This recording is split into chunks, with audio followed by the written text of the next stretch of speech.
It was a dark night, but Sikandar's sleep was suddenly broken by a strange sound. The wind outside was blowing hard, but there was something different about this night, something that made his heart restless. He pushed his blanket aside, quickly put on his shoes, and walked toward the wheat field. An uneasy feeling crept inside him, as if something bad was about to happen. As soon as he reached his crops, his heart nearly stopped. The entire field was destroyed. The once tall, lush green stalks were now nothing but uprooted roots. Nearby, the water pipeline had been cut, making it clear that this wasn't an accident. Someone wanted to ruin his harvest. What would you do if the result of your hard work was destroyed overnight? Sikandar's mind spun with rage and confusion. After his mother's death, this field wasn't just a piece of land, it was a memory of her. When his mother was battling cancer, she had dedicated every ounce of her strength to taking care of the crops. Never abandon this field, my son.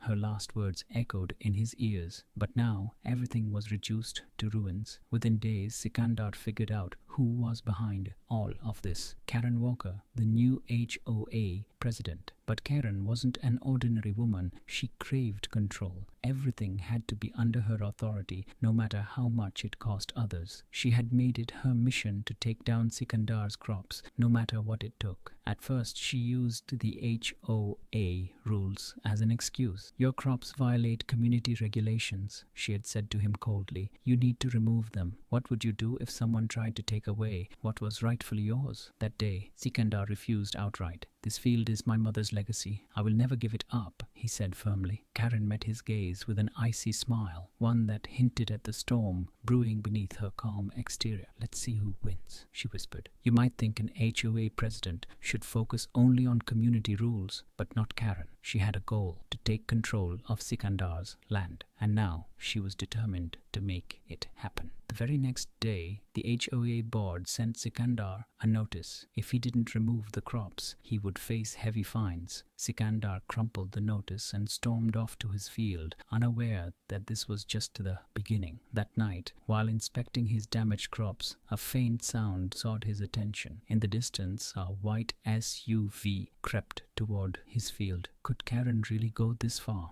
Sikandar hid and watched silently. Two men stepped out, carrying a large spray can, and began spraying something over the field. Pesticide. They wanted to rot his crops from the inside. By the time Sikandar reached them, the SUV had already sped away. The next morning, yellow spots began to appear on his crops. And Karen? She filed another complaint, claiming that his crops were ruining the community aesthetics. Wouldn't this make you furious? But Sikandar refused to back down. He consulted a lawyer, but the HOA system was built to favor those in power. Karen had influence, connections, and she used them to sway every board member to her side. One evening, as Sikandar returned home, he found a small chip inside his mailbox. Curious, he plugged it into his laptop. A recording played. Remove that field or face the consequences. Karen's cold voice echoed through the speakers. How would you react if someone threatened you like this? Rage burned within Sikandar. This wasn't just about the field anymore. It was about his identity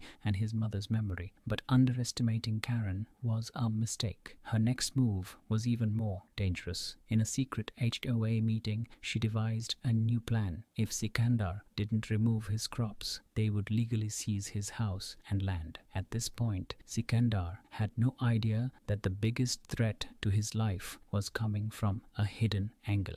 But one question kept haunting his mind. Could he defeat Karen, or would his mother's legacy be lost forever? Sikandar's sleepless nights had begun. Each day brought a new wave of trouble. Karen kept sending fresh notices, accusing him of noise violations, unauthorized gardening, and more. But this was just the beginning. The real storm was yet to come.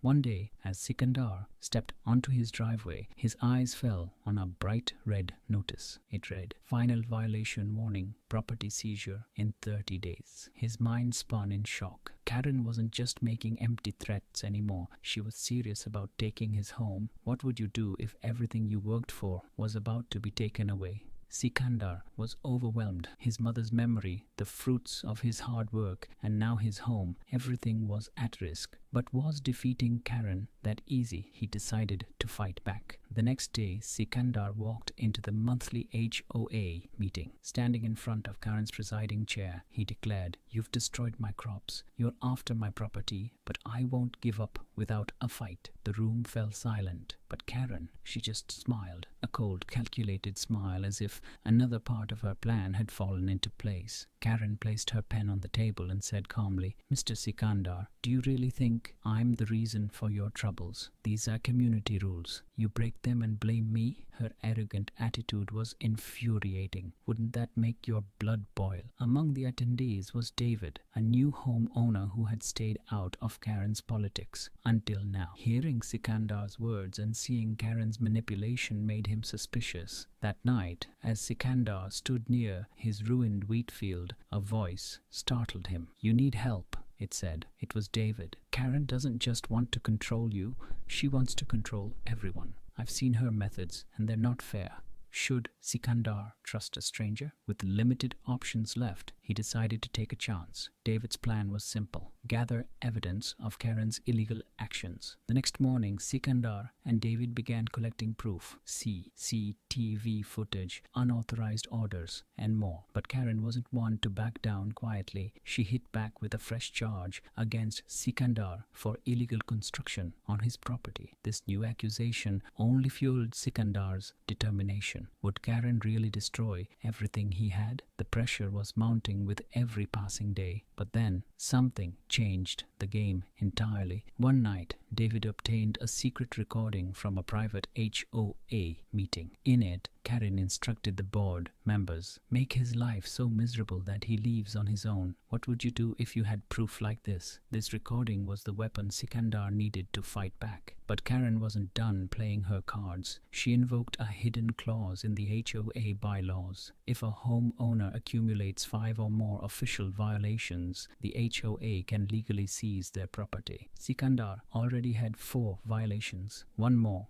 and he would lose everything. David proposed a bold idea: expose Karen's illegal activities to the entire community. But Karen was still a step ahead. She sent Sikandar a legal notice. "If you speak against me at the meeting, I will sue you for defamation." Sikandar was trapped in a dilemma. Should he stay silent and lose everything, or reveal the truth and risk a legal battle? But then David uncovered Karen's greatest secret, a hidden truth that could destroy her power and bring her down for good. What was this secret? Would it be enough to finally defeat Karen, or would she manage to win again? Night had fallen, but sleep was nowhere near Sikandar's eyes. David had handed him evidence that could destroy Karen's entire empire, proof of illegal HOA fund mismanagement. For years, Karen had been charging homeowners extra fees and misusing the money, but no one had suspected a thing. If this truth came out, Karen's power would crumble forever. What would you do if you had your enemy's greatest weakness in your hands? Sikandar now had the chance to trap Karen in her own game,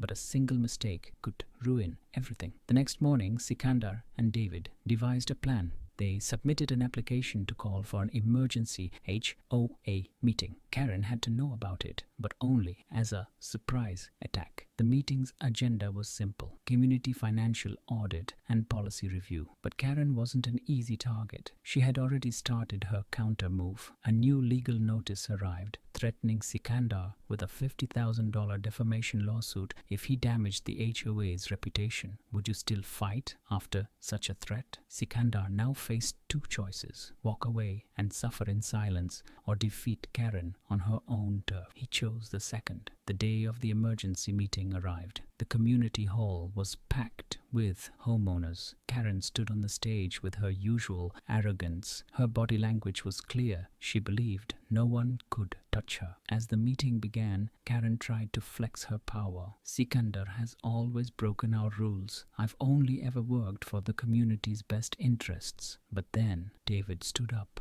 "If everything is fine, then what do these transactions say? Have you ever seen a powerful person squirm in their seat?" Karen's face turned pale as David started revealing illegal transfers, luxury vacations, private property upgrades, and much more, all funded by the HOA's money. The audience was stunned. Whispers filled the room. "This is theft. She has to answer for this. Karen's desperation was now visible, but she made one last attempt. This is all fake. These proofs are fabricated. That's when Sikandar played his trump card. An official HOA financial audit report showing Karen had misused $120,000 of community funds. The game had officially turned. For the first time, Karen's arrogant mask slipped. Her voice trembled. This is wrong.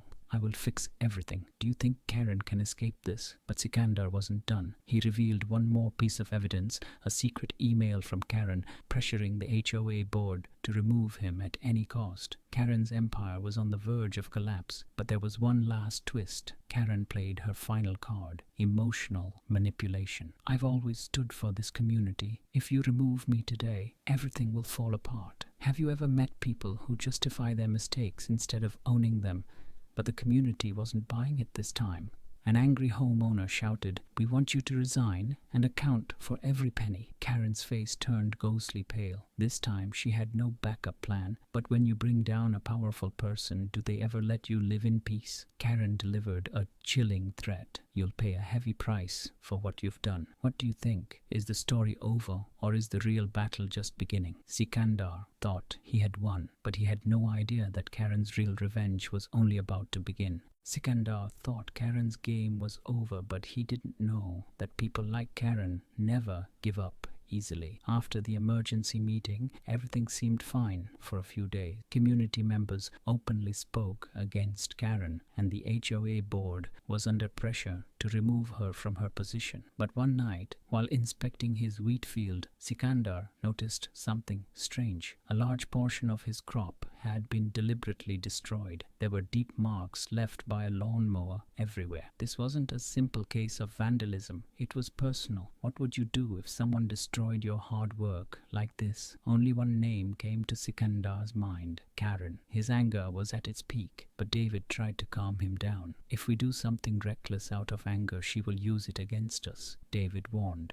But Sikandar was done staying quiet. He went straight to Karen's house. In the darkness of the night, Karen stood on her porch as if she had already expected his arrival. "I knew you'd come," Karen said in a cold voice. "Did you really think you could defeat me so easily? You destroyed my crops," Sikandar said, trying to control his anger. Karen smirked, but there was a sharpness in her smile. "Do you have proof? If not, keep your accusations to yourself. Do you think people like her ever admit their mistakes?" Sikandar knew he couldn't do anything without evidence, but this time he was determined to catch Karen's mistake. David came up with a plan to install security cameras around Karen's property. If she tried anything again, they would have solid proof. For a week, everything remained quiet. But then, one night, the cameras captured exactly what Sikandar needed. One of Karen's hired workers operating machinery in his wheat field. This time, Karen's plan was exposed, but to make it official, they needed a bigger platform.